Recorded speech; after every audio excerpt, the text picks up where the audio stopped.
All right, Romans chapter 12. Paul writes, therefore I urge you, brothers, by the mercies of God, to offer your bodies as a living sacrifice, holy and pleasing to God, which is your appropriate worship. Also do not continue to conform to the pattern of this world, but be transformed by the renewal of your mind, so that you test and approve what is the will of God, what is good, pleasing, and perfect. So by the grace given to me, I tell everyone among you not to think of yourself more highly than you ought, but think in a way that results in sound judgment, as God distributed a measure of faith to each of you. For we have many members in one body, and not all the members have the same function. In the same way, though we are many, we are one body in Christ, and individually members of one another. We have different gifts according to the grace God has given us. If the gift is prophecy, do it in complete agreement with the faith. If it is serving, let him then serve. If it is teaching, then teach. If it is encouraging, then encourage. If it is contributing, be generous. If it is leadership, be diligent. If it is showing mercy, do it cheerfully. Do not just pretend to love others. Hate what is evil. Cling to what is good. Be devoted to one another with brotherly love. Think of others as deserving more honor than yourselves. Do not be lagging behind in zeal, but be fervent in spirit as you continue to serve the Lord. Be joyful in hope. Endure trials patiently. Persist in prayer. Share with the saints who are in need. Be quick to welcome strangers as guests. Bless those who persecute you. Bless and do not curse. Rejoice with those who are rejoicing. Weep with those who are weeping. Have the same respect for one another. Do not be arrogant, but associate with the humble. Do not think too highly of yourselves. Do not pay anyone back evil for evil. Focus on those things that everyone considers noble. If it is possible, as far as it depends on you, maintain peace with everyone. Do not take revenge, dear friends, but leave room for God's wrath. For it is written, vengeance is mine, I will repay, says the Lord. But if your enemy is hungry, feed him. If he is thirsty, give him a drink. For by doing this, you will heap burning coals on his head. Do not be overcome by evil, but overcome evil with good. All right. So what's going on now in chapter 12 is Paul is addressing the lives of Christians. The foundation of God's grace in Christ has been laid.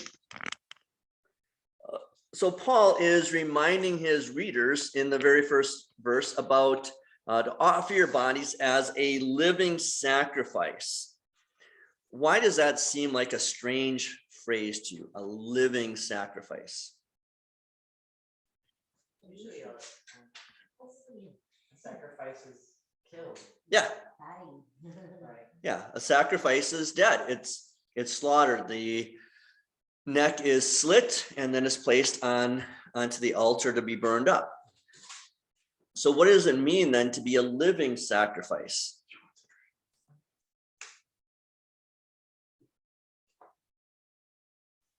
So if all of the sacrifices of the Old Testament and the beginning of the New Testament now are dead sacrifices, what is Paul talking about with a living sacrifice?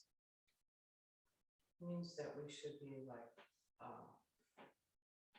an offering to God, that we should worship. I think it means it continues, as a dead sacrifice is once it's done. Yeah. And the living one just goes on and on. Yeah, that's a good point. A dead sacrifice, you can only do that one sacrifice one time, but a living sacrifice is over and over. It's continual. That's a good point. How is it detrimental to the church as we look at the gifts in the next couple of verses? Well, before we get to the gifts, let's look at verse 2. Do not conform to the pattern of this world. How do you see Christians and the Christian church conforming to the world? Give me some examples. You want to go there? I do want to go there. I know. They might start thinking that homosexual is okay, or start that humanistic thinking. Yeah. So casino nights. What's that? Bingo casino nights. Bingo casino nights. Down the line. Okay. Oh, I was over at Ridgewood yesterday and I got there just as bingo was starting. So I was to see there, John and Bev, and they've got a newer member to Water of Life. It was from New Hope, Betty. So John says, "Can you go see Betty first, so that he can get in a few hands of bingo first?" Yeah, everyone loves bingo.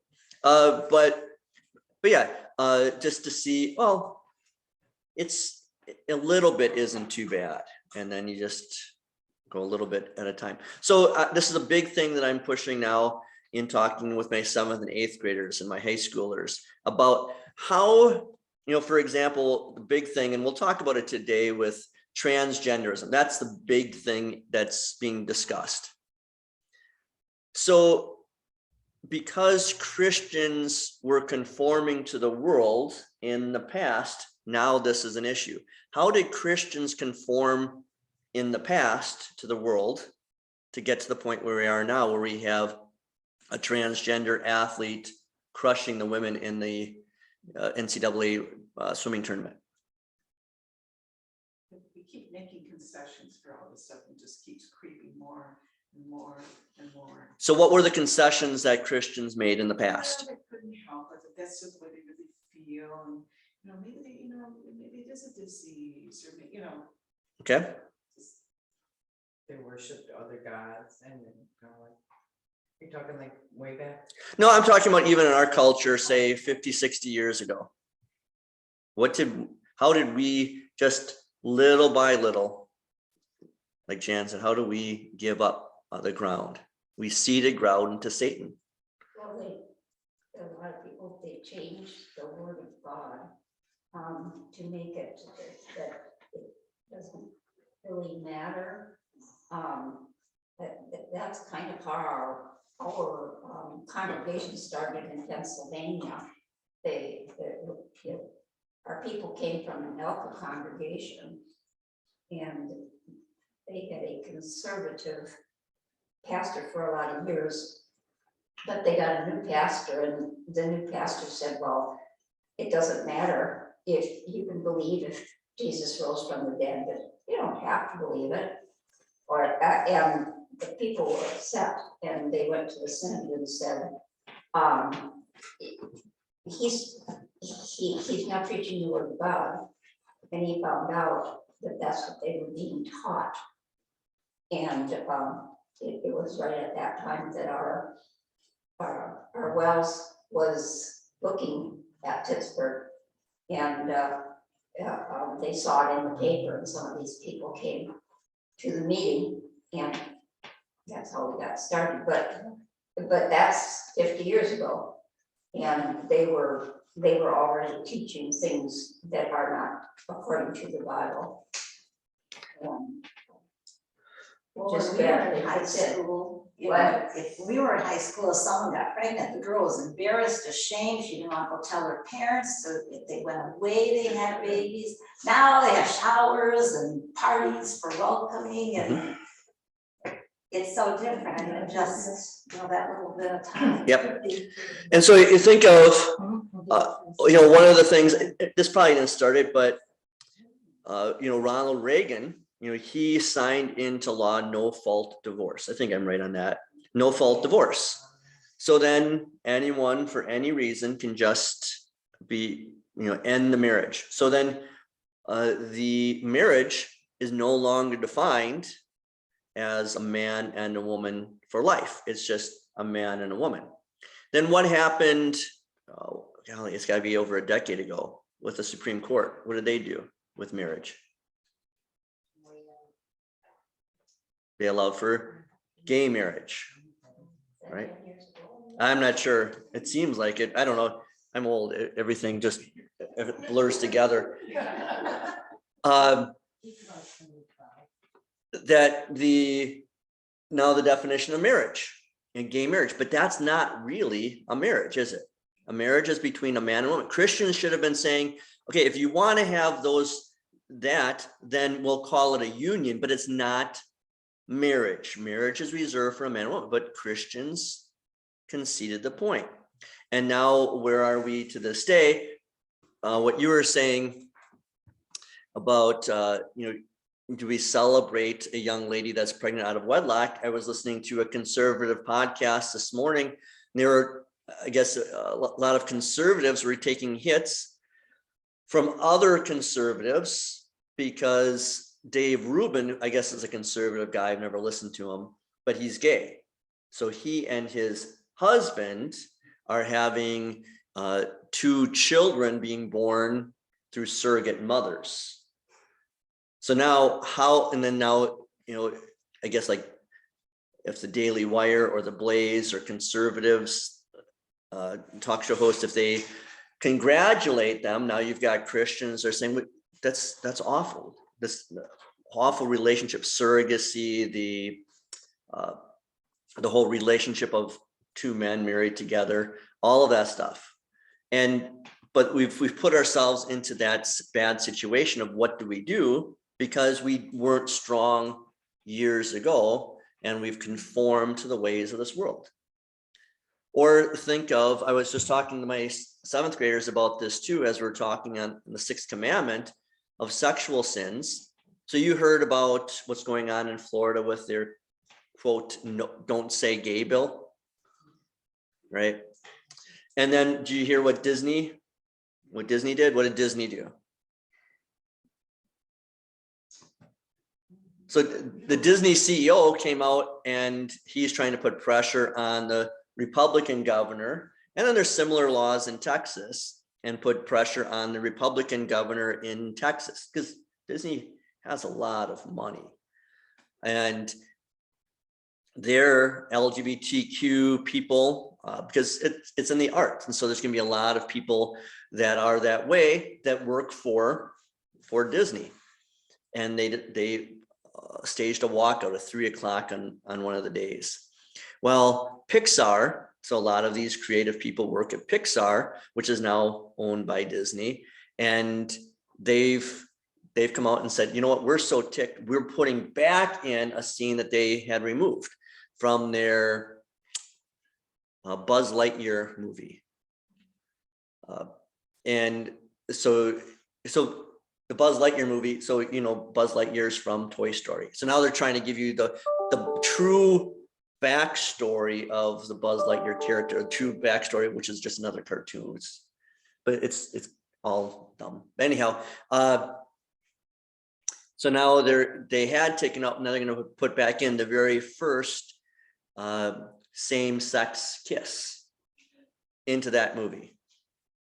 And I'm talking to kids about this, and they said, but if you remember the movie Onward, which was Pixar several years ago, if you had to listen closely, but it was in there, they had a female police officer that talked about going back home to her wife. And, just little by little, and that's what I'm warning parents and kids about. The culture is just going to wear us down, so that eventually these kids, our kids, your grandkids, they hear this, so that by the time that they're adults, they have conformed to the ways of the world.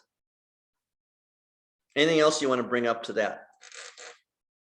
So we've seen the negative, but what does Paul say that we should do?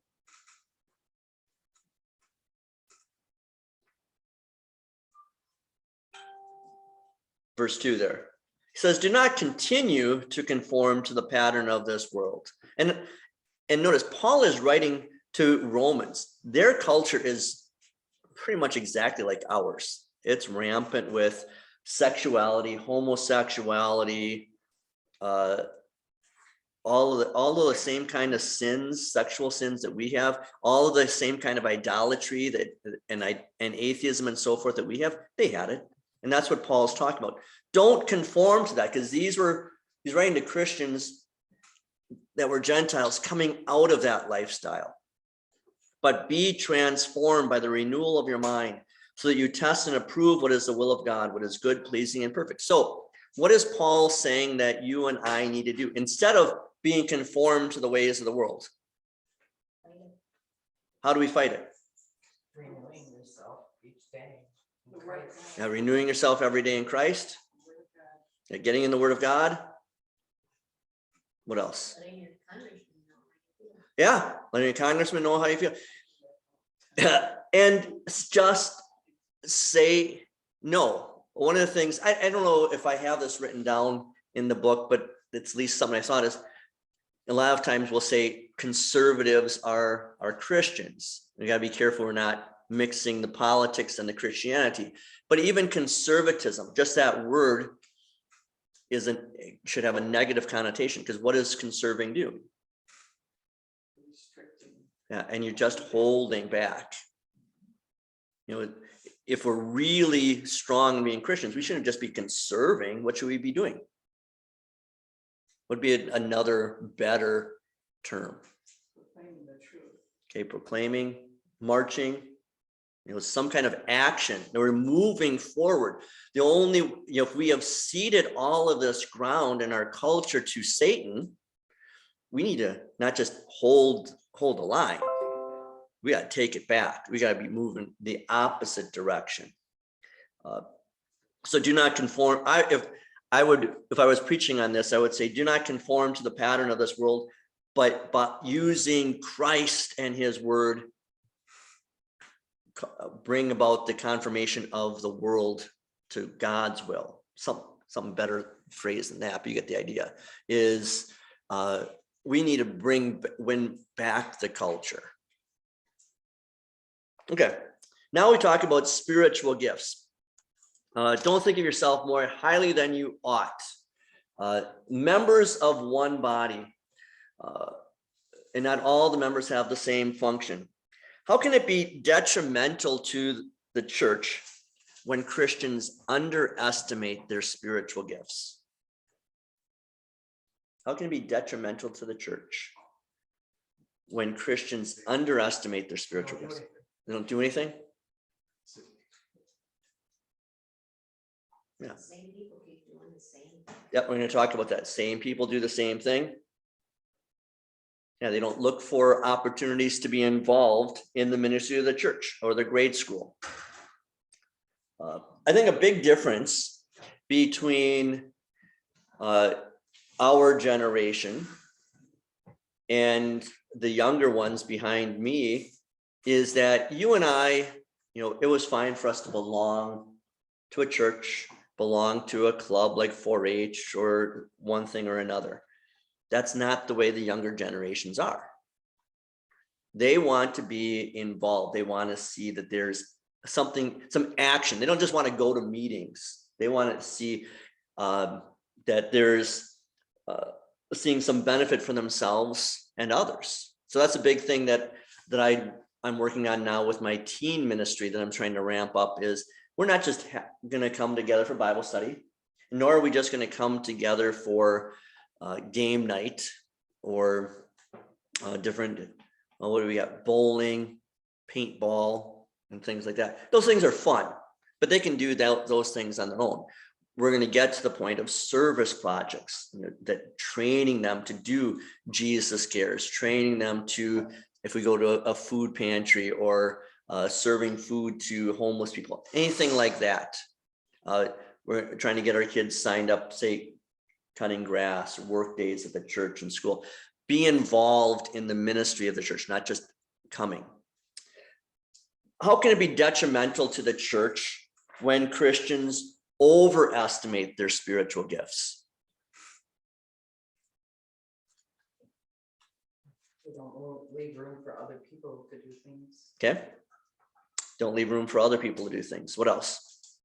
Well, so think about that. So one of the things that I remember, this is my first year in the ministry, and I'm 25 years old. I'm just a baby. I have no idea what I'm doing in the ministry because I didn't grow up as a pastor's kid. And then one of the members, the president of the congregation, and his wife, they got ticked at something I said and they left, just stopped coming.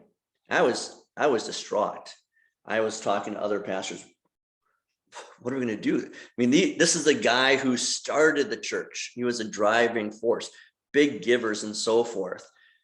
And then wise counsel from brothers said, Yeah, but maybe if they were the ones doing everything, those strong personalities, if they leave, other people will pick up the slack. And that's exactly what happened. It actually benefited the church because now other people had to step up. So we should leave. What's another reason that what happens when people overestimate their spiritual gifts? They underestimate other people, so they think that they're better, kind of, you know, like, well, I can do it better, or. Yep. Other people, they don't feel, why should they even try to do anything, because they're gonna do it, so they just kind of take a back seat. Right. Yeah. And, you and I know people like this, and maybe we are people like this of, you know what, it just takes so much time and effort to train people to do it. It's just easier if I do it myself. But what happens then? Then you retire and no one does it. Yeah, exactly. You know, or you move away, or. I was just talking to a pastor yesterday about this very thing of, it was a pastor's wife. I was talking to Pastor Rexon because it just happened to be that he was here and I was up at St. John's and I was talking to his wife, Lisa. And she was saying how like last year was really tough on Pastor Rexon because he had 3 council members. You can't really do a whole lot with 3 council members, but now he's got a full council for the first time in years because he took the time to train them. And we talked about it is that if the pastor is doing everything, you might get stuff done, but what happens when that pastor retires or he takes a call somewhere? Now everything falls down. And so the pastor needs to train things. And that's why, the whole point of the in-reach pastor is for him to help train the members in ministry. What else can happen when a congregation overestimates their spiritual gifts?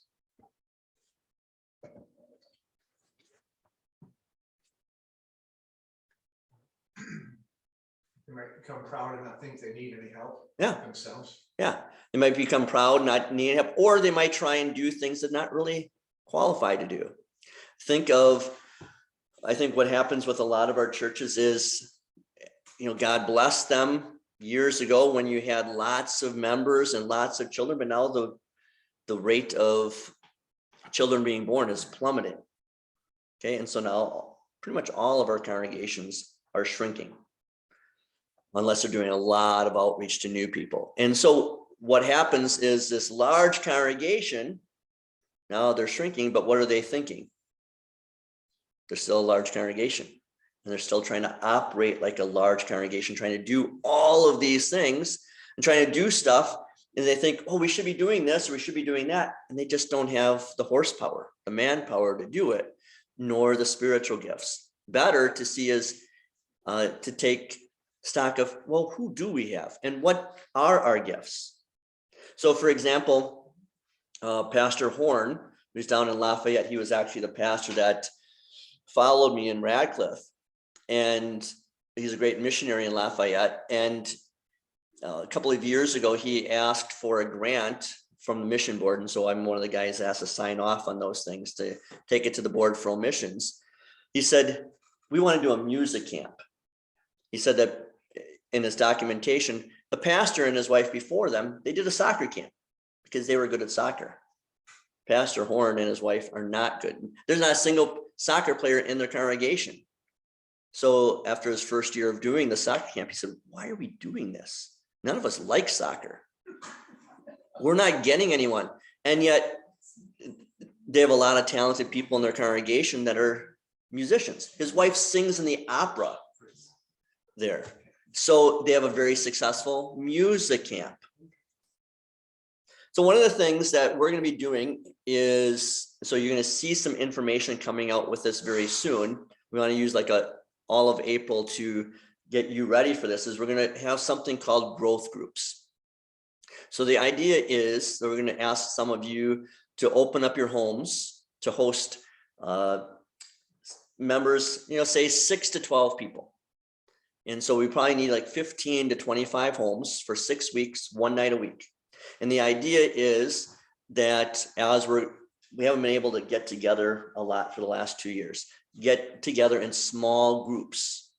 And the idea is in your home, because 12 people in church, in a church this size, that's kind of like a cult. Okay, but you get 12 people in someone's home, that's a big group. And we want you to open up your home. And if you're not opening up your home, but go to someone's home, it's 6 weeks. And the idea is I'm writing and adapting a Bible study on spiritual gifts. I'm trying to cut it down to 45 minutes. And then, so it's all discussion, and I'm writing it in any way. So say someone like Jamie, if she opens up her home, that she's just facilitating. She'll ask the questions or ask someone there to ask the questions. And then, so there's no right or wrong answers. I've written some suggested things just to discuss, and then we move on. And the idea is to help people discover their spiritual gifts so we can get moving. Because if one pastor does everything, is that all going to get done? No, you're just going to get them burned out. Or even but what if that one pastor trains 10 people? Now, what if those 10 people train 10 more each? Now, all of a sudden, you've got 100 people doing the work. Talking about pastor burnout, Shelley was telling me the other day that a number of members have talked to her privately recently, worried, and asked her if I was getting burned out, doing the work of 2 guys. And she said, well, if he was a normal human, he might get burned out. But she said, well, you're just blessed you got a pastor that doesn't get tired. He's boundless energy. So one of the things too with this is talking about spiritual gifts is, and this is one of the questions in there, is how do you discover your spiritual gifts?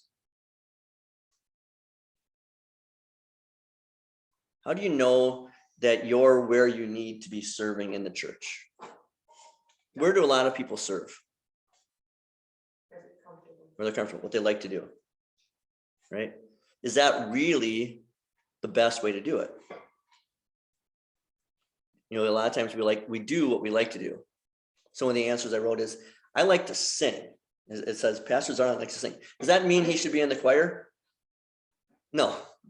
Okay, that is so just because you're comfortable with it.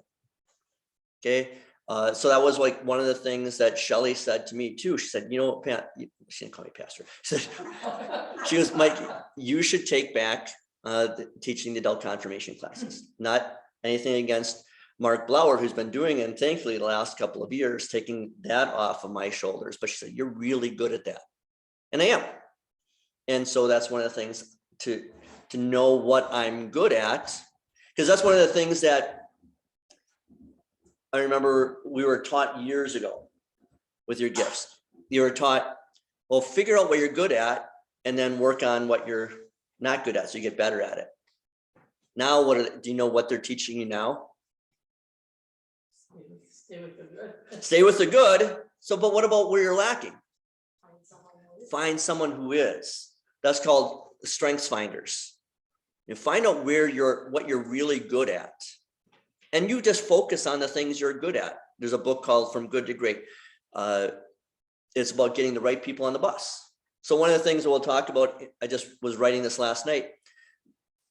How do you think in the past, churches often found men to serve, say, on the elders or church council? Or ladies on different committees?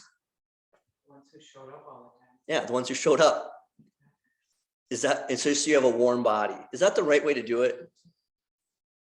What do you think would be the smart way as we're talking about spiritual gifts here and then in these growth groups? What's a smart way for us to fill up committees and councils and so forth? Someone said not involved yet. Yeah, but how do we know but then we might just put someone who has no interest in evangelism, make him the evangelism chairman. Just ask them, would you be interested in serving in this capacity? Now, before we even ask, what should we do? We gotta research somehow. Questionnaire or what? Research somehow. Yeah, find out, what are you good at? talk to them. What, not, again, not what do you like to do, but the big thing is observe. Find out where people are good at, and then now plug them into that ministry. And so that's kind of the new model that we're trying to go with is, and you see that with our council. I'll use this for example. You guys know Scott Zondag. He was on IPSC, and he was doing a good job at that. But he said, you know what, Pastor, is it okay with me? And the IPSC is our school board. He said, do you mind if I switch over to property and grounds trustees? And then he's an organizer. If you think I have energy, I mean, that guy, he works teaching all day at school, and then he goes to his real job. He owns a whole bunch of apartment complexes and things like that, and he fixes his tractors and things like that. So he's really good at organizing. And so now we're trying to struggle with 2 trustees to do the work of taking care of a school building, two church buildings, 2 parish houses, 6 acres of grass. That's a lot for 2 guys. And then you put Scott in there. Now we got like 10 guys, just like that. Just you put the right guy in the right place. And then he had a good point. He said, the IPSC, the school board, that's kind of like entry level, to build up guys that have kids in the school, but are real quiet guys. So I told the IPSC chairman, I said, these should be short meetings because we have, out of the 4 guys from our church that are on the IPSC, 3 guys don't talk. But they are passionate about their church and their school, and that's what you want. So you put the right people in the right place. Anything else you guys want to talk about with spiritual gifts? Can I put sorry, ladies and gentlemen. Years ago, we filled out a form several pages long of what we wanted to do and where we were strong. Nothing ever came of it. Right? Were you at that time? Probably. Yes, it was. Do you But then- remember that? Oh, yes, With because several Pastor, pages I on it. remember that for the first trunk or treat, I called people that had marked they'd be interested in the trunk or treat. Remember, I'm not gonna name names, but a couple of names, you might remember them. I don't really wanna do this, but I called you because you marked it. Then you said, I was wondering why you 2 marked that, because you usually were quiet people, so I agree with you with what you said, but then I found the opposite when I was looking for the first Yeah. trunk or treat. But you're exactly right. And I'm glad you brought that up, because one of the things that Josh Mackinnon, as our stewardship chairman, was working on was a time and talent survey. Yeah, that's what it was. But Yeah, Yes, but- but these people checked the box that they weren't gonna do it. But the reason and he was ready to get it out. He put it out to the council members. They were adding and subtracting things. But then they wisely said, you know what? Until we're set up to put people to work, so we have all of our chairman and vice chairman and committees ready to go, we're afraid that what's going to happen is we'll get the surveys filled out and it's going to sit there, and then people get frustrated. I did the work, or I want to do the work, but now I'm not being asked. So that's why we went with the growth groups, which I think is a better way. And then as you talk to each other, and a lot of the questions toward the end of each of the sessions is, as you get to know people, what are my gifts? And you're trying to discover your gifts, but then you're talking about the other gifts in there, and then you're trying to build each other up. But I'm glad you brought that up. I mean, I love those surveys, but that just looks kind of scary. And I remember I called people and we had a table here, Pastor, and those 2 were the only 2 that showed up, all the ones that called, so. One of the things that I really liked that I think Bethany and Summers and Kenosha did years ago, and I want to steal their idea later on, again, as we get everything more and more organized, is that they would have a unity Sunday, because they had 2 campuses like we do. And once a year they would have their unity Sunday, like we had our unity Sunday last September. They had it at Shoreland. And then what they would do, if I understand this correctly, is like, say in the commons area, if they worshiped in the gym, when they had their meal in the commons area, they would have their different committees all the way around, and you could go around and boost and find out what those committees did. We did that at our congregation down in Texas, But the problem was people filled out then like they were interested in, like, say, technology, and then the chairman of the technology committee never contacted. Yeah, So you have to make sure your chairmen are really looking for people and they'll plug them. Yeah, since your faith has done the same thing too, they've had the different areas, and that means there's some people sitting there waiting, like, come talk to us and. Put your name on the Yep. list. and so one of the things, and I liked when Dale Stelter was the chairman of the elders, he had a really good idea that just like 3 to 4 minutes after every service, and we did it for several months, just different ministries got up and talked about the ministry. And I want to get to that point too of we've been doing it with the school of, say, Mark Blauert or Dave Ring coming and talking about the school, just to let you guys know, because if you don't have kids and grandkids in school, you have no idea. And to be able to talk about those kind of things, and we want to do the ministries because we want people to be involved. One other thing before we move on with, Just, small comment. Yeah. So a lot of times too, people think that because of their gender, they should be doing this and they should be doing that. I myself like to do a lot of like home projects, and I built a garage and I built stuff, and I like to do plumbing and, you know, manly tasks. And so a lot of times people feel too that, you know, and I know there's a lot of men who have like good, charming attitudes who would be, you know, great greeters or doing things that are like not labeled gender style, you know, and so that also like creates like gaps or little.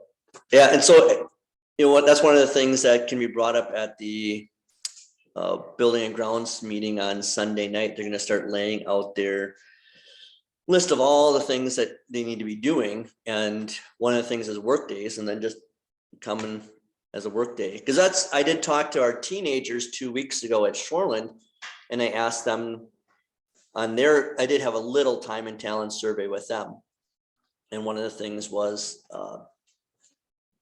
like maintenance or building projects, and they were asking about that. And some of the ladies at Shoreland are in Mr. Zondag's trades program. So I said, well, then you should be coming to these work days because you're learning how to do plumbing and electrical. This is a good practice for you. So what is the 20-80 rule? 20% of the people do 80%. Yeah, how does that work out? Not well. Not well, because what happens? So we get tired of doing People get tired of doing it. What else? Not a lot gets done, right? Because you only have 20% of the people doing it. So a big thing that I'm going to be working on, but now it really be hopefully that inReach pastor, his goal is to train the 80%. Not everyone's going to do everything, or everyone's going to be involved, but training people to be involved. Because now if 20% is doing the work, imagine what you can do when you multiply that times 4. And why do you think people aren't very active in worship and Bible study? I think a big part is they're just not real committed to the church. So how in serving in the church, how does that help them be committed to their church? They feel like a member, they feel like they're part of the whole body, and they feel proud to be here. They buy in. It's not just something to show up for an hour. Because that's a sad reality, isn't it? If people just show up for that hour of worship and then they leave, they don't know anyone. I mean, I talked to some of my homebound members, they always want to find out what's going on in the church. And I'll say, well, this is going on with this person, or this is going on with that person. I don't know them. I said, well, you've gone to church here for 70 years. You should know these people. But these are members that came up the front steps. They sat in the back of church. They talked to a few people they knew. They walked, shook my hand, walked out. They're not really bought into the ministry. So that's another reason why we want to get people involved, because then they've bought in, and they're proud because they cut the grass. You know, that was one thing I was trying to get my teenagers.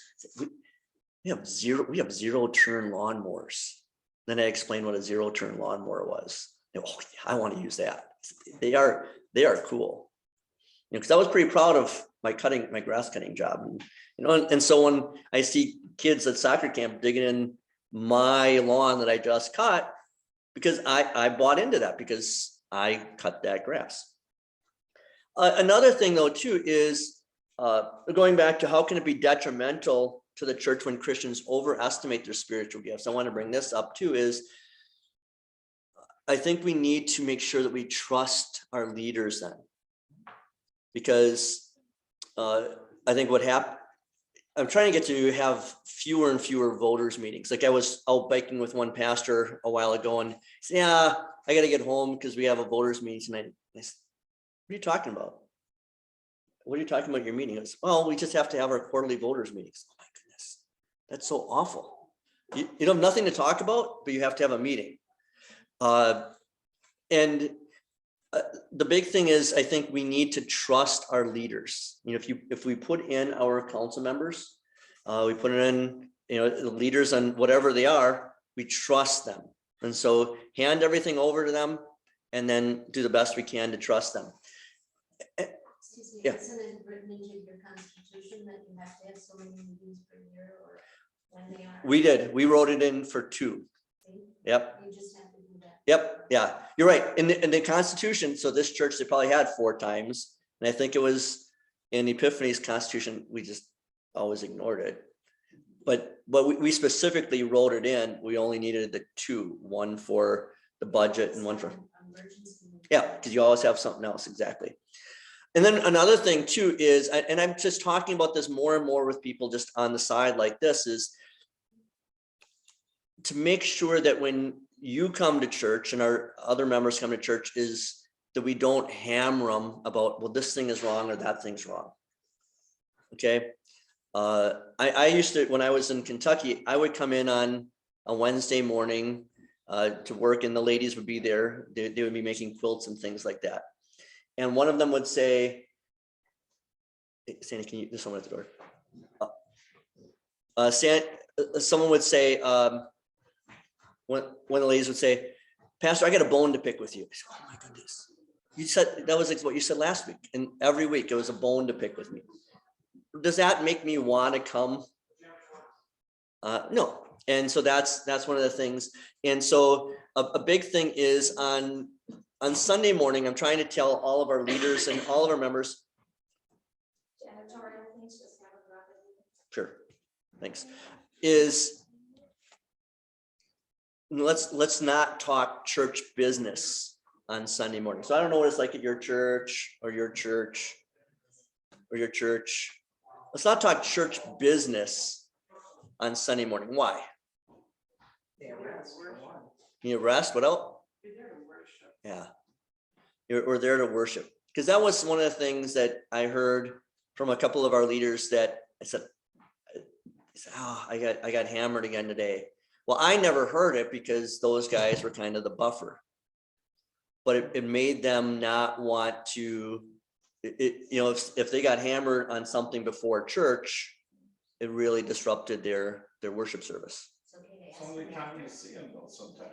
Well, but Some are not available all week long. But- They're out of state. but see, but the thing is that's, you know, that's what I'm trying to remind people. We have cell phones, we have emails, we can phone call, text, email. Sometimes Right. all week, so when I see him come out, Right. this needs to be fixed, this. Okay, and but the thing is before church the best time to talk about those things? I usually get in between. Well, I don't think even between is a good time. Because we want everyone ready for worship. We want everyone ready for Bible study. Then afterwards, then that's a great time to talk to them if you want to. But even I have to tell myself, hey, you know what? These things I need to schedule on another time. Because, and this is something that's happened in every church that I've been in. I'm sure it's happened in your churches. And, you know, I've had people on Sunday morning, I've had someone hand me a letter one time.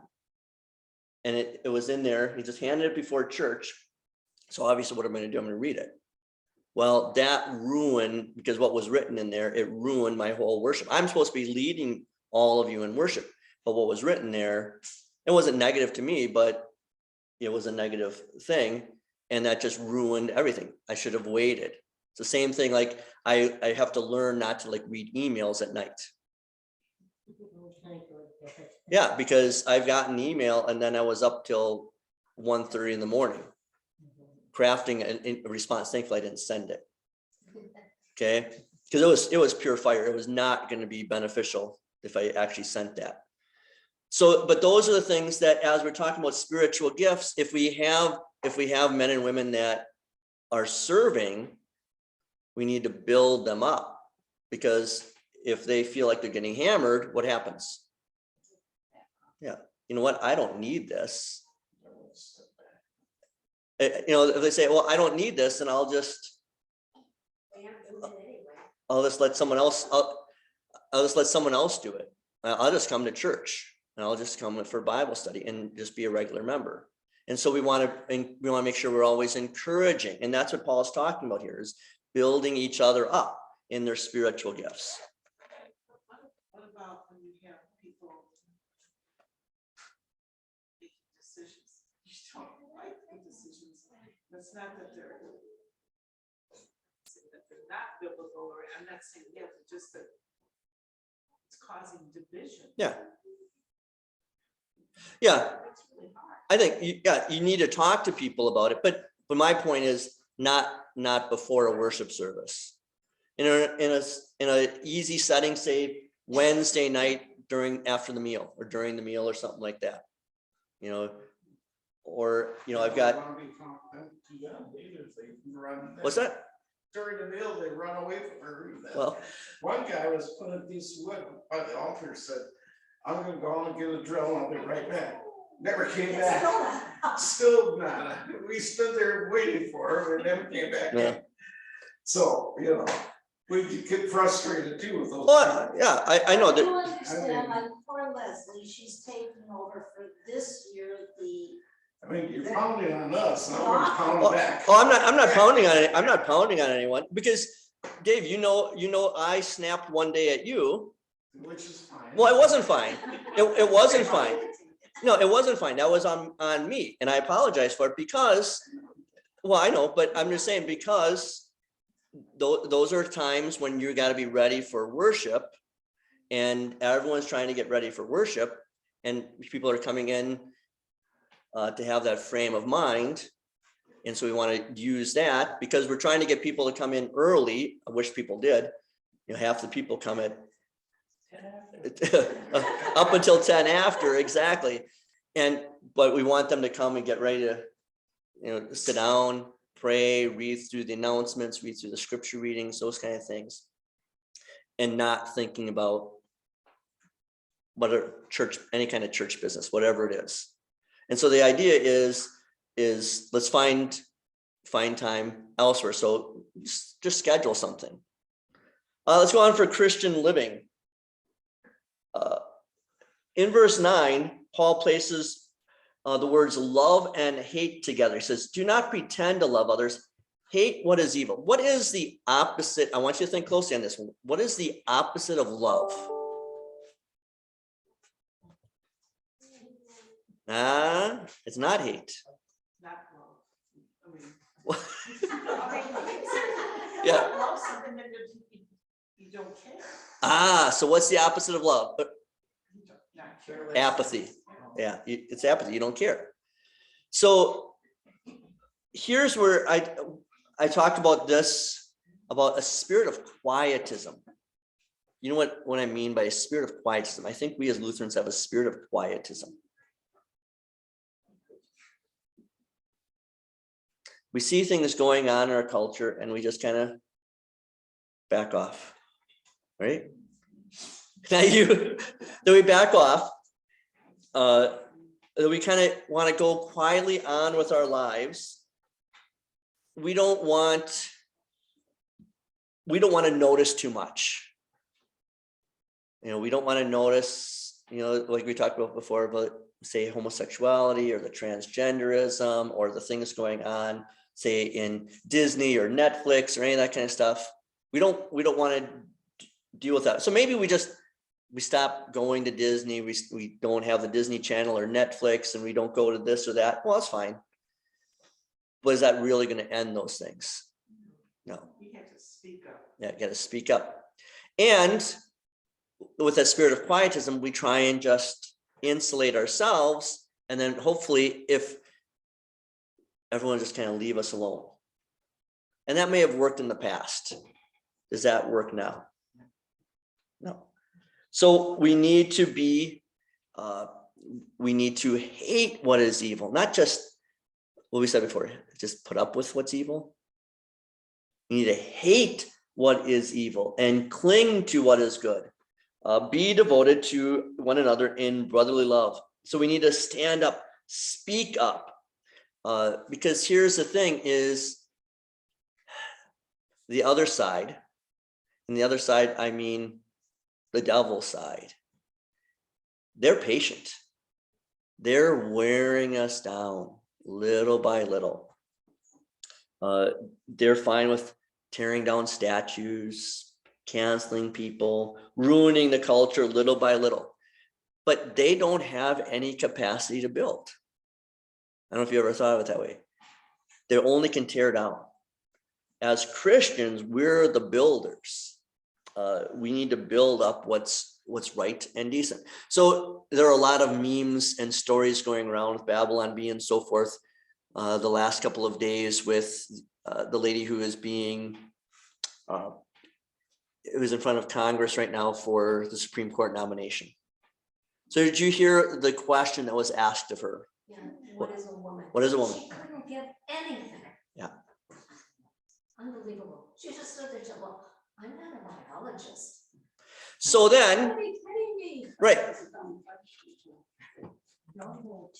What is it? Well, I thought about it and thought about it, and I have an answer. Oh. It's a human being as made similar to every other man or woman, and she has a brain and she can function. And I mean, come on. It's not that hard to put little pieces No. She together. didn't want to put herself out there because other people would have been against her. Right. And, you know, she didn't want to make a stand. Yep. So She just got That's how I saw Democratic it. votes there. That's how I The saw it. House and the Senate, so she. Right, she she's said she in doesn't whether- wanna- Yeah. She had to get out of but yeah, so what is a woman? And notice, but you have Democrats that are cheering her for what reason? She's on their agenda. She's just. Well, she's a black woman. Who's the president had said before he was ever elected, I'm going to elect a black woman or nominate a black woman for the Senate. And yet she can't, not Senate, to the Supreme Court, but yet she can't decide. The other person, black, white, man, woman, should have been upset by that because he already made a decision Mhm. based on Oh, yeah. this Yep. instead of. Right. And so so here's my point in bringing that up. My point in bringing it up then is, if you and I think that's wrong, what should we do? Speak up. We got to speak up. You hate what if we think that it's wrong, because it is, to say, because even if she is the most qualified person around, what is everyone going to think about her? She's there Because because. she's black. Yeah, and she's And a woman. and a woman, and that's it. If we know what a woman is. Yeah, Yeah. and so that's the point. Is he, as the president, he made this problem, and so when Democrats are upset because Republicans are challenging her because saying she was just chosen because she was black or a woman. Well, the president said that. They're only repeating what he said. But I bring that up because if we as Christians said, that's really racist, that's sexist, we should be calling it out, because it is. You know, he should have said, I'm going to have the best qualified person possible. And if it happens to be this woman, fantastic. But he's the one that, you know, in our estimation as Christians, no, what he did is sexist and racist. You can only speak up at the Don't you think by speaking out, we could say to each other, but what good does it do? She's already got the job and then you're stuck with it. So I think that kind of, why should I say I know. anything? Because it's done and over with. Yep. You can't do anything about it. I know, and you're right, and we gotta try and, but the key is we gotta try and figure out something to do, something to say, because and those are politics, but the thing is that culture or their politics follow the culture, because we've allowed those things to go on in the culture. Now it's filtered into our politics. We should have been speaking up long ago when we had a chance, and now it's gotten too big. Yeah. The thing on Tucker last night was, this is what can happen. This one woman spoke out, and someone filmed her, and she got on the internet, and all of a sudden she's on national news just for one person who Yeah. spoke out, and she's an unknown person. What was she speaking out? She said, someone accused, the swimmer, the male swimmer, Uh-huh. and she was at the meet, Okay. and someone and she was complaining about it, and someone in front of her said, "Are you a biologist?" And she said, "I don't have to be a veterinarian to know what a dog is." So. Yeah, I was wondering if it was that woman. I didn't see the interview, but I don't know, did they talk about her also? It's the same woman that was talking to a guy dressed up as a woman outside of the bathrooms because he had gone into the woman's bathroom. And she challenged him. Did she talk about that? No. I didn't Okay. see that. So that's another viral video out there too. And that dude, he said to a lady who was recording, because everyone was always recording with their phone. He said about the lady who was challenging her, "Get your dog off me." Holy cow. Calling this woman, a real woman, a dog.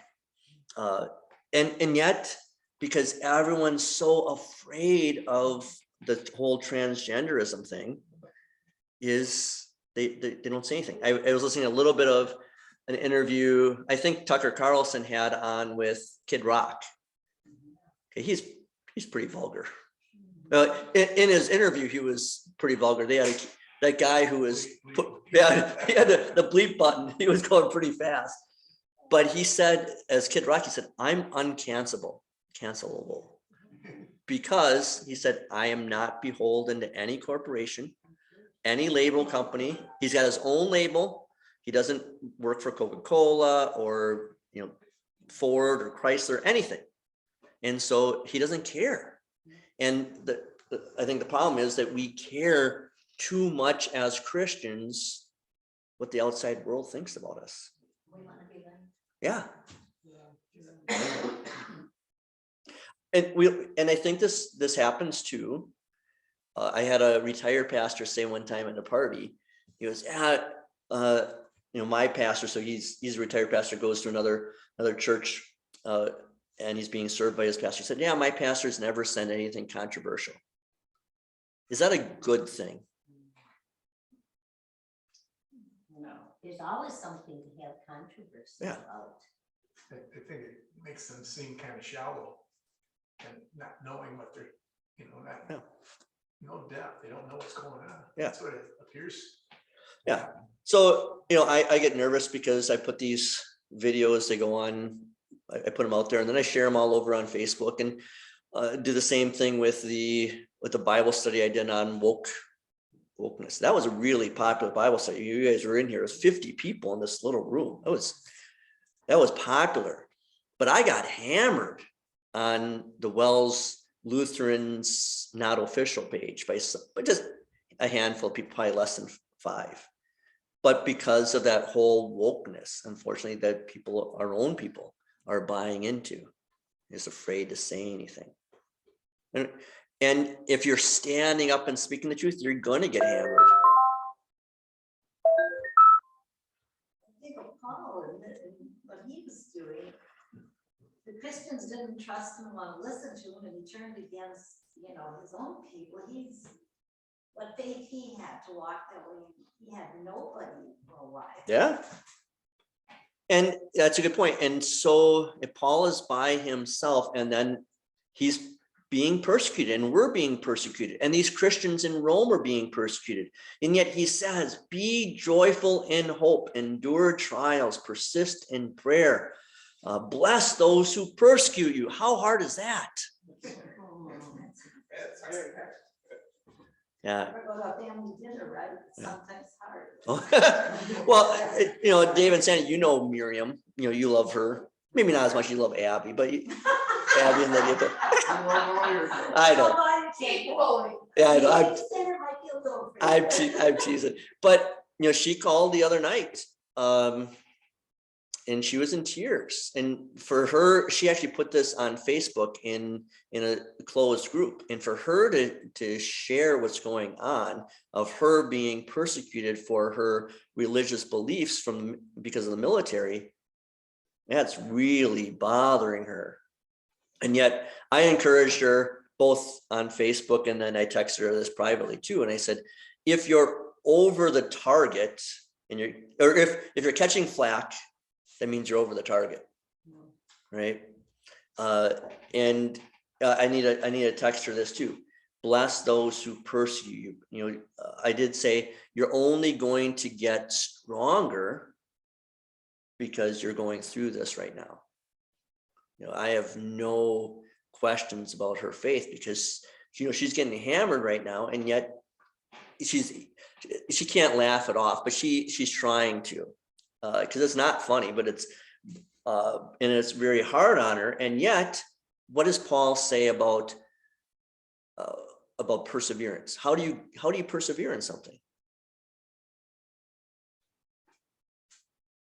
When you have to go through the difficult time, right? You guys were noticing I was kind of walking kind of sore. Well, I biked 20 miles this morning. I did 93 miles this week since Sunday. That's a lot. Well, if I'm going to try and reach 4,000 miles for the year, I actually have to put in the effort. You don't just become, get in shape because you get to eat Kringle all day and sit around, right? You gotta put the work in, and then you persevere, and then you're healthy. It's the same way with Christianity. You got to put the time and effort in. What about revenge? Agree or disagree? If you don't get revenge on someone who harmed you, he's just going to get away with it. That's his revenge is his. That's hard though. Sometimes.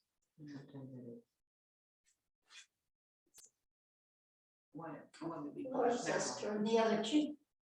Yeah, he does say turn the other cheek. Is that easy to do? No, and that's what I told Miriam too. Yeah, I said if it was easy, everyone would do it, right? It's not, and I'm glad you brought it up, Irene. Oh, and here's Lydia calling too. I was getting 2 phone calls in Bible study. Why do you think he qualifies his words? If it is possible, live at peace with everyone. Because sometimes people aren't going to leave you alone to live in peace.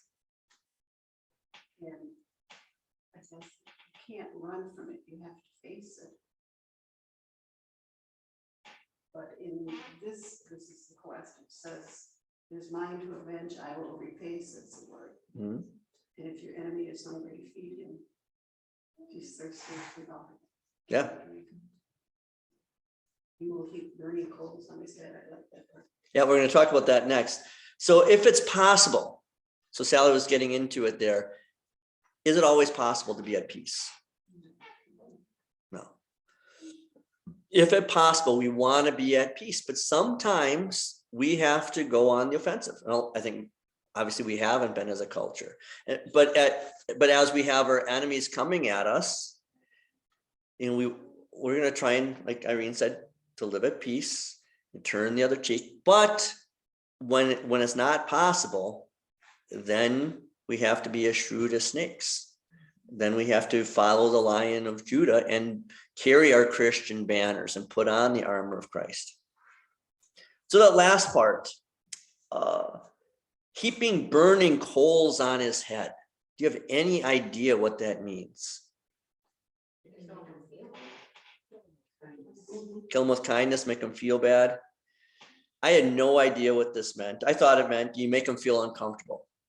And then Pastor Lightning brought it up when we talked about this on our Thirsty podcast, in that he said back in the day when Paul was writing this, you didn't just have your furnace on, right? You had to have your fire. If it was cold like it is here, you would have a fire going all the time. And then when it started going out, and maybe if someone's fire totally went out, it's not easy to start a fire. You didn't have your paper and your cardboard and your starter. I have all kinds of little fire starters that Shelley makes with egg cartons, and she puts all the lint from the dryer in there and melts wax on it. So it starts the fire really easily. And then you got a little clicker for the flames. You didn't have all that. You had to keep a fire going all the time, or you're rubbing sticks together. So what Pastor Lightning described was that if you went over to your neighbor's house, and maybe you don't get along with that neighbor, but now you need some coals. And so the neighbor heaps burning coals on your head as you've got your metal pan on or bucket on your head, because that's where you would carry everything. They didn't carry things in their arms like we did to put on their head. And you pour it on in the bucket, and then they carry it back. And it was a good thing to heap burning coals on their head, to have that bucket, and then Back to verse 13. Okay, verse 13. Share with the saints who are in evil days of pursuit in prayer. Share with the saints who are in need. When you say saints, is that just regular people? Everybody's. He's talking about fellow Christians. So share with the saints. He's talking about, we want to take care of everyone, but specifically those within the Christian church. Then, here, if you're talking like a person, then how come like when they make someone a saint, like Saint Patrick or Saint Christopher, how does a person get the name, that they give them a saint in front of the name? So how does like Saint Patrick and so forth, Or Saint Mary, your church, Saint Paul's. Yep. And so for that with Saint John, Saint John's, Your church is a name. Yeah.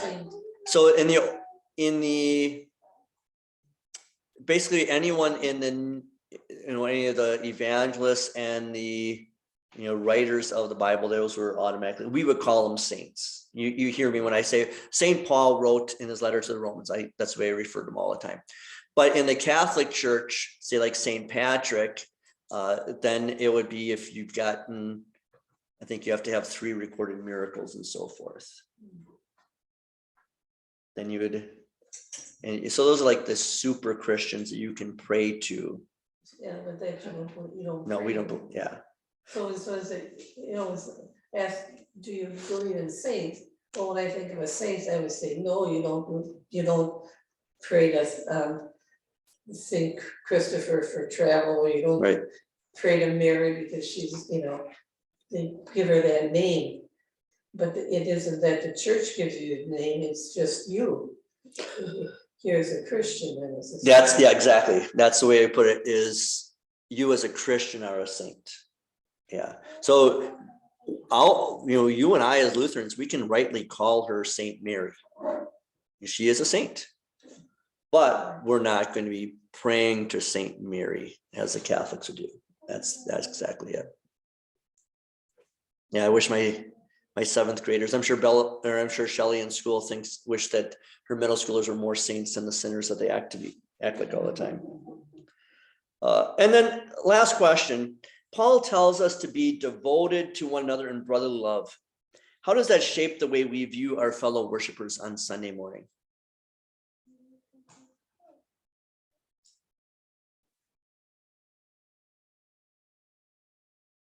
You're our family. Yeah, we see them as brothers and sisters in Christ. And you hear me say that all the time, right? After the service is over, now greet your brothers and sisters in Christ. We're part of a family. then the personality fades away. So does competition and favoritism. You know, that we are reaching out to one another in brotherly love. And then as we spent a lot of time today talking about, there's a lot of evil in our culture. And Paul says, don't be overcome by that evil, but overcome evil with good. And this is the way we do it, not by conforming to the ways of the world and then acting like the ways of the world. As we'll talk about next time in the class of with Romans 13, and the whole point of what I'm writing in this book is resisting when there is evil in our world. But as Christians, what I write is we have to have the high ground. It's always a better defensible position too, being on the high ground. You know, even Obi-Wan Kenobi said that to Anakin, right? You know that I have the high ground, Anakin. Is we want to have that high ground, and even when we resist, when there's evil and so forth, we resist by not going in along with the evil. So we have to always be very careful about doing that. All right, then we'll pick it up in 2 weeks with Romans 13.